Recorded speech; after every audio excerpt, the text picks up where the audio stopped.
Hey everyone, today we're talking sensory gardens. Now, a sensory garden is designed to appeal to one or more of your 5 senses: sight, smell, sound, taste, and touch. Today we're at Chestnut Place, a senior living community in central Vermont, and we're checking out a sensory garden that we planted up just last week. Ooh. There's a number of benefits to sensory gardens. They're great therapeutic spaces for meditation. They've been shown to be beneficial to folks with memory loss or dementia.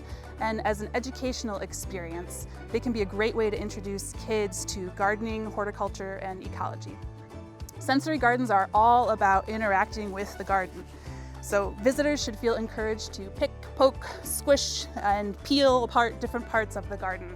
It's all about exploring the garden plants. So let's get started. Wow.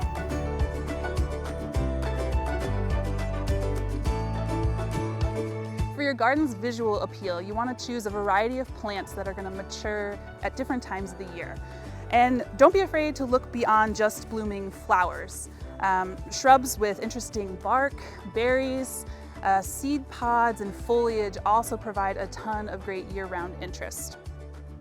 Now for colors, if you want a really high, positive, upbeat energy in your garden, you can choose plants that are really bright, primary or neon colors. In this bed here, we have a ton of really colorful, cheery things. We've got some orange and yellow nasturtium and celosia, which is one of my personal favorites.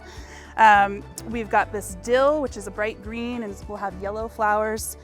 Now, if you'd like your sensory garden to evoke a more calming, tranquil experience, you might want to gravitate towards more cooling colors like purples, blues, greens, and whites. In this 2x2 planter that we have here, we've got a kind of a purple and silver and green combination going on. We've got this trailing white licorice right here. We've got this artemisia, and then we've got heliotrope and some Tulsi basil and some purple basil that provide a little bit more of that purple color.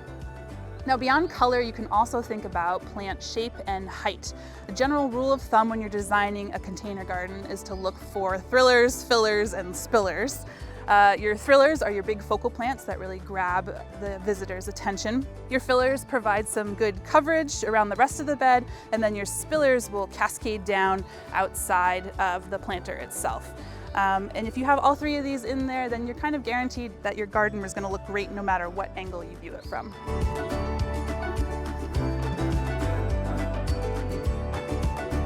Fragrances can trigger really strong memories. For me, anytime I smell a geranium, I'm immediately transported back to my childhood home watching my mom pot up hanging baskets in the spring. So there's lots of different ways you can incorporate scent in your sensory garden. Obvious candidates would be flowers. In this planter, we've got lavender, which smells gorgeous. We've got some heliotrope. We've got some marigolds, and these are generally very sweet floral fragrances, but you can also look beyond flowers too. A lot of our edible plants also have really great smells. We've got dill over here, which is a really savory scent. Let's see, what else? We've got some lemon basil. It smells like a lemon gumdrop. It's really strong citrusy fragrance. That's really great. Even our tomato plants over here, if you touch their leaves, you can get a really strong tomato scent. So don't be afraid to incorporate lots of different smells into your sensory garden. Some plants will continuously release fragrance into the air. I'm thinking about the giant lilac right outside my garage door. It just makes the whole air smell really good. But other plants are a little bit more subtle, and you might have to actually get in there and pinch a leaf and really get your nose in there and take a sniff. For those plants that are a little bit more subtle, it might be helpful to give your garden visitors a little reminder to get their nose in and otherwise explore their sensory garden.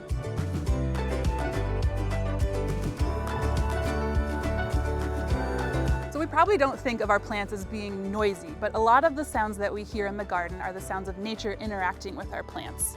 Think about rain falling on the tree canopy, or the sound of bees humming along between all of your plants. Grasses are a great thing to add to the sensory garden. So in this planter, we have an ornamental millet, which makes a really cool rustling sound when the breeze blows through. And all of these sounds happen naturally in the garden, but there are certainly ways that you can amplify. Setting up a bird bath or a bird feeder is a great way to invite more birds into your garden. You could also add more soothing, tranquil sounds like water features or even wind chimes.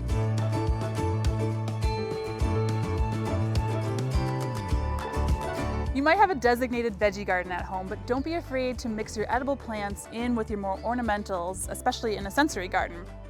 Try to include some plants that you can pick and enjoy right off the plant standing right next to your garden. Things like cherry tomatoes, berries. We have this really beautiful strawberry plant here, lettuce. Those are really great things to include in your sensory garden.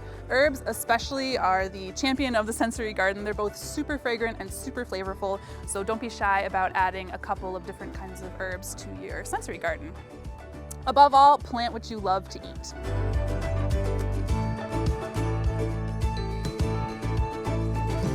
Sensory gardens are very tactile places. Garden visitors should feel very comfortable coming and touching, picking, and poking at different plants. This is not a place to showcase your very rare, special, delicate plant specimens. You want to choose plants that can cope.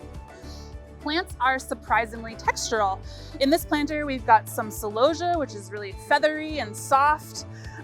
This dill back here is very light and airy. Let's see, what else do we have? We have some rainbow chard, which kind of has an interesting bumpy feel on its leaves.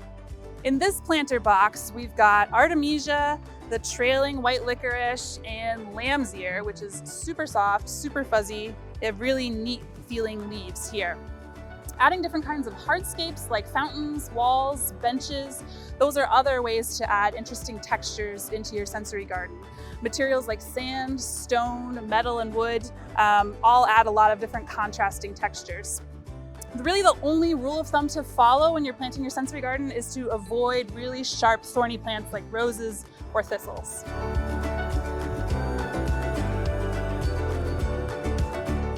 We planted this sensory garden in our elevated cedar planter boxes, but the beauty of a sensory garden is it can be scaled to meet whatever space you have available, from whole landscape installations to planters on the patio to even indoor gardens. Learn more about sensory gardens at gardeners.com and follow us for more growing tips. Happy gardening!